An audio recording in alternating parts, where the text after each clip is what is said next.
ಬಳ್ಳಾರಿಯಲ್ಲಿ ನಡೆದಂತಹ ಗಲಾಟೆ ಪ್ರಕರಣಕ್ಕೆ ಸಂಬಂಧಪಟ್ಟಂತೆ ಸತೀಶ್ ರೆಡ್ಡಿಯ 3 ಗನ್ಮ್ಯಾನ್ಗಳನ್ನು ವಶಕ್ಕೆ ಪಡೆದು ಬಳ್ಳಾರಿಯ ಬ್ರೂಸ್ಪೇಟೆ ಪೊಲೀಸರು ವಿಚಾರಣೆ ಮಾಡಿ ಆ ಬಳಿಕ ಗುರುಚರಣ್ ಸಿಂಗ್ ಅನ್ನ ಬಂಧಿಸಿದ್ದಾರೆ. ಗಲಾಟೆಯಲ್ಲಿ ಗುರುಚರಣ್ ಸಿಂಗ್ ಗನ್ನಿಂದ ಬುಲೆಟ್ ಫೈರ್ ಆಗಿರುವುದು ಕನ್ಫರ್ಮ್ ಆಗಿರೋದ್ರಿಂದ ಪೊಲೀಸರು ಅರೆಸ್ಟ್ ಮಾಡಿದ್ದಾರೆ.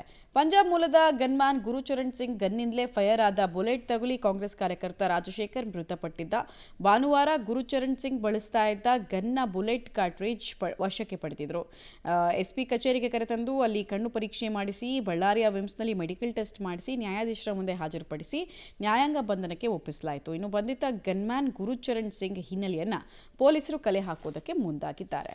ನೋಡಿ, ಕಣ್ ಟೆಸ್ಟ್ ಮತ್ತೆ ಫಿಂಗರ್ ಪ್ರಿಂಟ್ನೆಲ್ಲ ಯಾಕೆ ತಗೊಳ್ತಾರೆ ಅಂತ ಅಂದರೆ, ಸ್ಪೆಷಲಿ ಆತನ ಐಸೈಟ್ ಕರೆಕ್ಟ್ ಇತ್ತು ಫೈರಿಂಗ್ ಮಾಡಬೇಕಾದ್ರೆ, ಯಾವುದೇ ರೀತಿಯಾಗಿ ನೆಕ್ಸ್ಟು ಪ್ರಾಸಿಕ್ಯೂಷನಲ್ಲಿ ಅದು ಬಿದ್ದೋಗ್ಬಾರ್ದಲ್ವ ಕೇಸು. ಹೀಗಾಗಿ ಕಣ್ಣಿನ ಕೆಪಾಸಿಟಿ ವಿಸಿಬಿಲಿಟಿ ಹೇಗಿತ್ತು ಅನ್ನೋದನ್ನು ಚೆಕ್ ಮಾಡೋದಕ್ಕೋಸ್ಕರ ಮಾಡಿರ್ತಾರೆ. ಆಮೇಲೆ ಸೀನ್ ಆಫ್ ಕ್ರೈಮ್ ಇರುತ್ತಲ್ವ, ಅಲ್ಲಿ ಕರ್ಕೊಂಡು ಹೋಗ್ತಾರೆ. ಫೈರಿಂಗ್ ಓಪನ್ ಮಾಡಬೇಕಾದ್ರೆ ನೀವು ಎಲ್ಲಿದ್ರಿ, ಎಲ್ಲಿ ರಾಜಶೇಖರ್ ಇದ್ದರು, ಆ ಕ್ರೈಮ್ ಸೀನನ್ನು ಮತ್ತೊಮ್ಮೆ ರಿಯಾಕ್ಟ್ ಮಾಡುವಂತಹ ಸಾಧ್ಯತೆ ಇರುತ್ತೆ. ಹೀಗಾಗಿ ಸ್ಥಳ ಮಹಜರ್ ತುಂಬ ಇಂಪಾರ್ಟೆಂಟ್ ಆಗುತ್ತೆ.